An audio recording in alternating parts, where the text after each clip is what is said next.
Arabia Saudite ni kimwe mu bihugu bikomeye kandi bivuga ari kumvikana hano ku isi, kubera ko nicyo gihugu gifatwa nk'ari gitagatifu mu idini ya Islam ndetse kikagira ubutunzi bwa petrol. Iki gihugu uyu munsi gifite umugabo w'ubuhangange bukomeye cyane witwa Mohammed bin Salman, bakunda kwita MBS. Niwe gikomangoma kizaragwa ingoma mu gihugu gikomeye mu Barabu, Arabia Saudite. Gusa birasa naho ari we n'ubundi ugenzura ubutegetsi bwa se, umwami Abdulaziz. Mohammed bin Salman ni igikomangoma kizaragwa ingoma nk'uko byemejwe mu mwaka wa 2017, bisobanuye ko ari uzasigarana ingoma n'ubutegetsi bw'iki gihugu mu gihe se umubyara, umwami Salman bin Abdulaziz, azaba atanze. Ariko rero uyu mugabo usigaye ukomeye bitavugwa mu gihugu cya Arabia Saudite, akaba ari nawe murago w'ingoma, ubundi ntabwo ari wari uri muri uwo mwanya. Gusa biciye mu byafashwe nk'ubugambanyi bukomeye cyane, byarangiye uyu Mohammed bin Salman ari ufite ikamba ryo kuzasimbura se ku butegetsi. Henshi agaragazwa nk'uwashimusa ubutegetsi. Nawe byamukururiye abanzi benshi, ariko nawe kuva mu 2017 yiteguye gukora igishoboka cyose ngo abatamwemera abamareho burundu. Afata ingoma ntaho gishobora kumuvugiramo. Arabia Saudite ni igihugu gikomeye ku isi, kimwe mu bikomeye cyane kubera ubukungu bwacyo bushingiye kuri petrole nyinshi. Ariko nanone ni igihugu cy'Abarabu b'Abayisilamu gikomeye cyane kubera ko ni kimwe muri bike ku isi kikigendera ku mategeko ya Kiislamu azwi nka Sharia. Iki gihugu rero ni kimwe mu bigize isi y'Abarabu, kikaba kinafite ijambo rikomeye cyane mu muryango uhuza ibihugu by'Abarabu. Nicyo gihugu ku isi kikitirirwa ubwoko runaka kubera ko izina rya Arabia Saudite rikomoka ku bwoko bukomeye cyane butegeka iki gihugu bw'Abasaudi. Henshi ubu bwoko banabwita inzu y'Abasaudi, House of Saud, cyangwa se Dynasty Saud. Uyu muryango w'Abasaudi uyobora Arabia Saudite ufite ubukungu bukomeye cyane. Ni ufite ubutegetsi bw'iki gihugu cya Arabia Saudite kuva mu myaka myinshi ishize. Muri uyu muryango uko byagendaga mu myaka yashize, umwami uriho yatoranyaga umwe mu bavandimwe be akazamusimbura ku ngoma igihe yabaga atanze. Kuva kera byari byihariye kubera ko mu bundi bwami ku isi yose umwana yasimburaga se ku butegetsi. Ariko muri Arabia Saudite byari uko umwami asimburwa ku ngoma n'umwe mu bavandimwe be. Niko byakozwe ndetse bisubirwamo inshuro nyinshi cyane muri Arabia Saudite mu muryango w'Abasaudi. Uko guhererekanya ubutegetsi ku mwami n'umuvandimwe we niko byakozwe imyaka myinshi, ndetse niko byagenze ku itariki ya 23 y'ukwa mbere mu 2015 ubwo Salman bin Abdulaziz yasimburaga mukuru we ku butegetsi, umwami Abdullah wari umaze gutanga nyuma y'imyaka 90 azize indwara y'umusonga. Ubwo rero kuva icyo gihe Abdulaziz yategetse Arabia Saudite kugera uyu munsi. Ariko we n'umuhungu we Mohammed bin Salman ibyo gusimburana hashingiye ku muvandimwe usimbura undi bo barabyanze, ahubwo batangiza inkundura yuko noneho umwana azasimbura se ku butegetsi. Niyo mpamvu bita Mohammed bin Salman igikomangoma cyashimusa ingoma.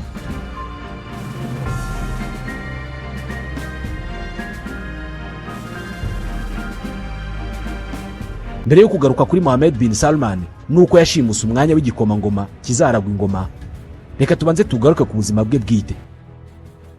MBS cyangwa se Mohammed bin Salman yavutse ku itariki ya 31 y'ukwa munani mu 1985.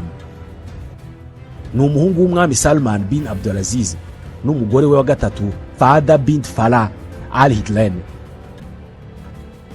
Uyu muhungu mukuru kuri nyina na se uba afite imyaka 39 y'amavuko. Ntabwo ari umuhungu ubonetse wese kubera ko afite ubushobozi bukomeye cyane ku isi, by'umwihariko mu bijyanye na politike n'imitegekere. MBS yinjiye muri politike ari muto cyane kubera ko ku myaka 24 y'amavuko mu 2009 ise umwami Salman bin Abdulaziz yamugize umujyanama we wihariye. Ni mu gihe se yari ataraba umwami, ahubwo icyo gihe yari guverineri w'umurwa mukuru wa Arabia Saudite, Riyadh. Ibyo byose MBS yabigezeho nyuma yo gusoza amasomo ye ya kaminuza mu ishami ry'amategeko muri kaminuza ya King Saud University y'iwabo muri Arabia Saudite. Kuva icyo gihe yatangiye gukurikiranira hafi politike yose y'igihugu cye ndetse n'iyo ku rwego mpuzamahanga. mu 2012 ubwo se Salman bin Abdulaziz yagirwaga igikomangoma kizaragwa ingoma, Mohammed bin Salman yabikoresheje nk'ikarita yo kuzamuka mu bubasha n'ubutegetsi muri Arabia Saudite, abikesha ko se ari we wagombaga kuzaragwa ingoma, kubera ko n'ubundi yakomeje kumuba iruhande nk'umujyanama we wihariye. Mu buryo butamenyerewe na benshi rero, aho niho MBS yatangiye gutekereza kuzageza ibiganza bye ku bubasha bwo gutegeka Arabia Saudite, kubera ko nubwo se yari atarafata ubutegetsi ariko byari bizwi ko ari uzaba umwami. Ntibyatinze, mu kwezi kwa mbere mu 2015 umwami Abdallah amaze gutanga, Salman bin Abdulaziz yahise yima ingoma. Umuhungu we Mohammed bin Salman ahita agirwa minisitiri w'ingabo ndetse n'umunyamabanga mukuru w'urukiko rwa cyami Royal Court. Akigera ku butegetsi ku itariki ya 23 y'ukwa mbere mu 2015, umwami Abdulaziz yahise ashyiraho uwitwa Mukrin bin Abdulaziz Al Saud ngaba ari we ubu umuragwa w'ingoma. Ariko iki gikomangoma uyu mwanya ntago cyawurambyeho, kubera ko umwami yahise awumukuraho ku itariki ya 29 y'ukwa kane mu 2015 awuha Mohammed bin Nayef. Uyu nguyu yari umuhungu w'umuvandimwe w'umwami Abdulaziz witwaga Nayef bin Abdulaziz. Uyu ntabwo akiriho. Ubundi uko byari bimeze, uyu Nayef bin Abdulaziz niwe wari umuragwa w'ingoma, ariko mu 2012 yarapfuye, bituma Salman bin Abdulaziz afata uwo mwanya aza no kugera ku butegetsi. Ubwo rero nubwo yari ahinduye umuhungu wa mukuru we uzaragwa ingoma, ariko mu gihe cyari kigiye gukurikiraho nabyo yari agiye kubihindura byose, ahubwo umuhungu we w'umutoni kurusha abandi akaba ari ufata uwo mwanya wo kuzapfumbatishwa ingoma ya Arabia Saudite. Rero birebeye imbere ibintu byari bituje rwose, ariko inyuma ya za rido zo mu ngoro y'ibwami ya Al Yamama harimo hacurirwa indi migambi yo gushimuta ubutegetsi kugira ngo buzagume mu maboko y'umuryango w'Abasalman aho kujya mu muryango w'umuvandimwe we nk'uko byari bisanzwe bizagenda. Ndetse kuva mu kwezi kwa 12 mu mwaka w'2015 aya ni amakuru yakomeje gukwirakwizwa kuri mu mwanya w'uzaragwa ingoma ashobora kuba agiye guhindurwa akaba umwana w'umwami aho kuba mwishywa we cyangwa se umuhungu w'umuvandimwe we. Igihe cyarashyize kiragera, maze ku itariki ya 21 y'ukwa karindwi mu 2017 Mohammed bin Salman uzwi nka MBS yemezwa ko ari we uzaragwa ingoma. Ibi byemejwe n'iteka ry'umwami Salman bin Abdulaziz. Ku rundi ruhande, wari umuragwa w'ingoma ari we Mohammed bin Nayef nawe ntabwo yari yiteguye kureba ingoma yagombaga kuragwa igenda yirebera. Ntabwo yumvikanye na se wabo wari umaze kumwambura kuba umuragwa w'ingoma, ndetse na mubyara we wari umaze guhabwa uwo mwanya. Ariko rero Mohammed bin Salman wari umaze guhabwa umwanya wo kuzaragwa ingoma, nawe yari yiteguye kurinda iyo mpano y'igitangaza yari ahawe no kuzaragwa ingoma ku kiguzi cyose byashoboraga kumusaba, ku buryo abantu bose batari biteguye kumvikana nawe kuri iyi ngingo yari yiteguye kubumvisha rwose, ku buryo buri wese ajyana nawe mu nzira yari agiyemo. Ibi yanabikoze ahereye mu muryango w'ibwami w'Abasaude. Ibi byo kugira MBS umuragwa w'ingoma byakozwe mu buryo bwuzuye politike y'amacenga akomeye cyane ibwami, kubera ko kugira ngo bigerweho byasabye ko umwami abanza kwikiza abantu babiri byagaragaraga ko bari kuzitira umuhungu we muri ibyo bikorwa. Ariko nubwo icyemezo cyafatwaga n'umwami Salman, ariko ngo umuhungu we MBS niwe wacuze politike zose zo kubishyira mu bikorwa. Ni nayo mpamvu benshi bamwita igikomangoma cyashimuse ingoma. Ibi byatumye hari bamwe bo mu muryango w'ibwami barimo murumuna w'umwami Ahmed bin Abdulaziz ndetse n'umwishywa w'umwami wari umaze gukurwa ku mwanya wo kuzaragwa ingoma ariwe Mohammed bin Nayef, nibo bahise bayobora igice cyo kutavuga rumwe n'iyimikwa rya MBS nk'umuragwa w'ingoma. Ariko kimwe mu bimenyetso byerekanye ko MBS atiteguye guha amahirwe uwamurwanya wese nuko ku itariki ya 6 y'ukwa gatatu mu 2020 aba bombi bafashwe bagafungwa bashinjwa kwigomeka ku mwami n'igikomangoma kizaragwa ingoma MBS. Kugeza n'uyu munsi baracyafunze. Amahanga ahora asaba ko barekurwa, ariko birasa naho atari ibya vuba. Ku rundi ruhande, kugira bin Salman umuragwa w'ingoma byari bivuze ko ari minisitiri w'intebe wungirije ndetse na minisitiri w'ingabo. Ibyo bikamuha uburenganzira bwo kugenzura guverinoma yose ya se umwami Salman Abdulaziz. bivuze ko iki gikomangoma MBS ariwe wungirije se, bikaba bisa naho ubuzima bw'igihugu n'imitegekere yacyo byose biri mu biganza bye, kubera ko niwe ugenzura igisirikare n'ubukungu ndetse n'icyo ari cyo cyose, kubera ko se umubyara ni umwami w'icyubahiro usa n'udakora byinshi cyane, uretse ko anisazi kubera ko bafite imyaka 85 y'amavuko.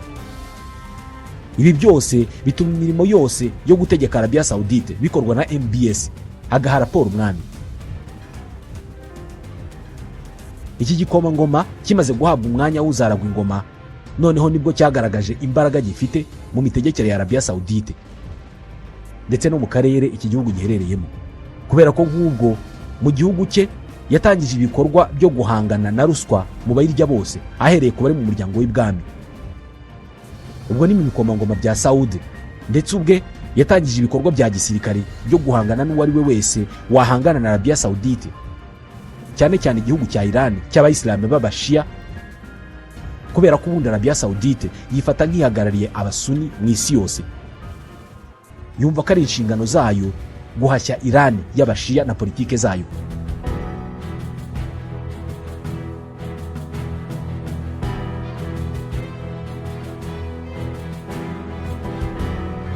Uyu mugabo MBS mu mutaka wo guhangana na Iran yakoze byinshi birimo gutera inkunga intambara yo muri Yemen, aho ahanganye na Iran yo ishyigikiye umutwe w'Abahouthi, ndetse mu gitutu gihambaye mu kwezi kwa 11 mu 2017 Mohammed bin Salman ubwe yategetse wari minisitiri w'intebe wa Liban bwana Saad Harari kwegura, ngo kubera ko yamubonagamo ukingira ikibaba Hezbollah iterwa inkunga na Iran. Undi koko yarabikoze. Ibi ngibi yabimutegetse mu gihe uyu minisitiri w'intebe wa Liban yari yasuye Arabia Saudite.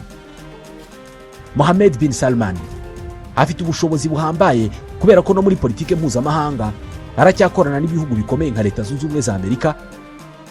Ariko nanone ku rundi ruhande imiryango irengera uburenganzira bw'abantu muri za raporo zayo imushinja guhonyora uburenganzira bw'abantu, ahereye ku kwica abatavuga rumwe nawe no kutemerera itangazamakuru gukora mu bwisanzure.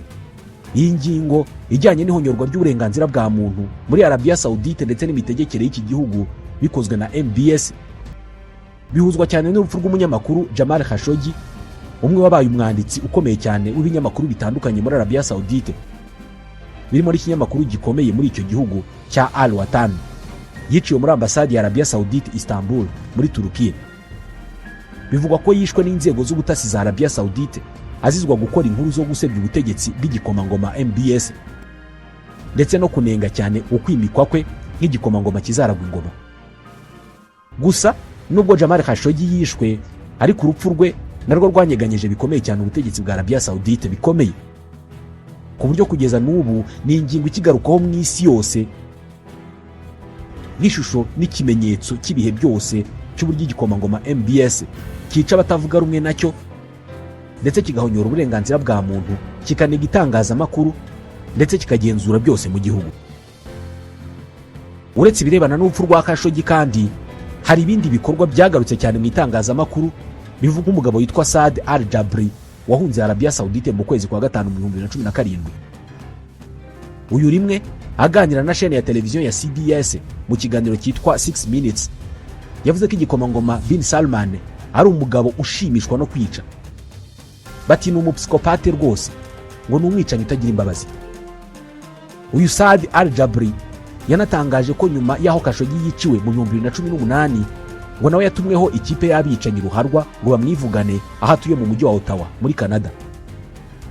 Uyu mugabo nawe yazize ko atashyigikiye igitekerezo cyo kugira Mohammed bin Salman umuragwa w'ingoma, kubera ko ubwe yanahoze ari umujyanama wa Mohammed bin Nayef wirukanywe ku mwanya w'umuragwa w'ingoma.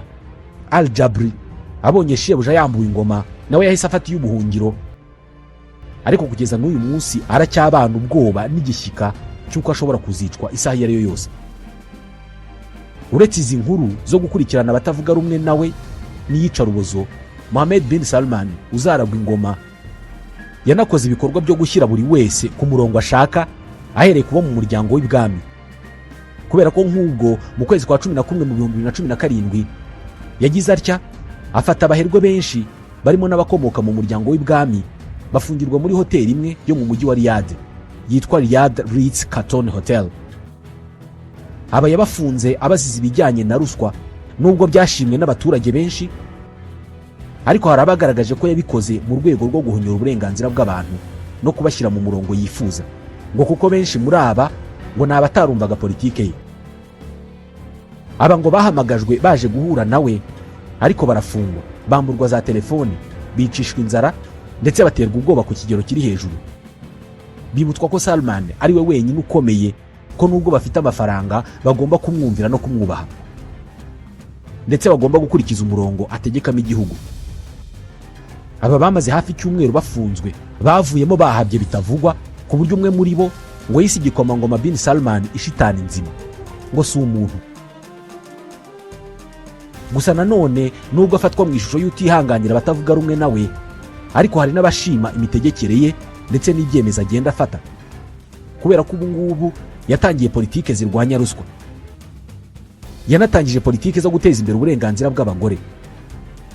Bagenda bemererwa gukora ibintu bimwe na bimwe, nko kuririmba mu bitaramo by'umuziki, kwinjira muri za stade ndetse no gutwara imodoka.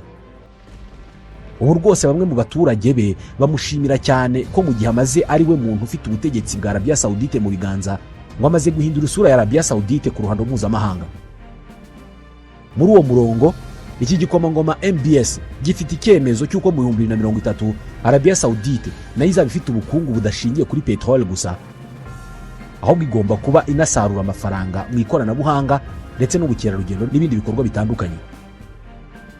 Uyu munsi kandi Mohammed bin Salman ni umuherwe ukomeye cyane kandi w'igitangaza. Atunze miliyari nyinshi z'amadolari. Ku myaka 39 y'amavuko gusa, bisa naho MBS ntacyo atarakozaho ibiganza bye, ku buryo uretse gutinyika mu gihugu cye n'amahanga aramwubaha. Nk'ubwo wari perezida wa Leta Zunze Ubumwe za Amerika Donald Trump yamufataga nk'umuntu w'ubushobozi bukomeye cyane n'umufatanyabikorwa ukomeye wa Leta Zunze Ubumwe za Amerika.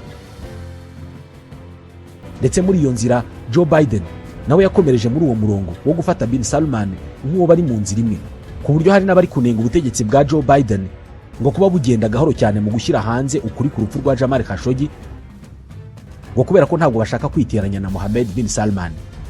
Ndetse benshi muribuka cyane ubwo intambara muri Ukraine yatangiraga, Joe Biden yagize uruzinduko rwihariye mu burasirazuba bwo hagati, aho yagiye muri Arabia Saudite kuvugana n'igikomangoma Mohammed bin Salman ku gukomeza kuba umufatanyabikorwa wa Leta Zunze Ubumwe za Amerika, agatera umugongo Burusiya.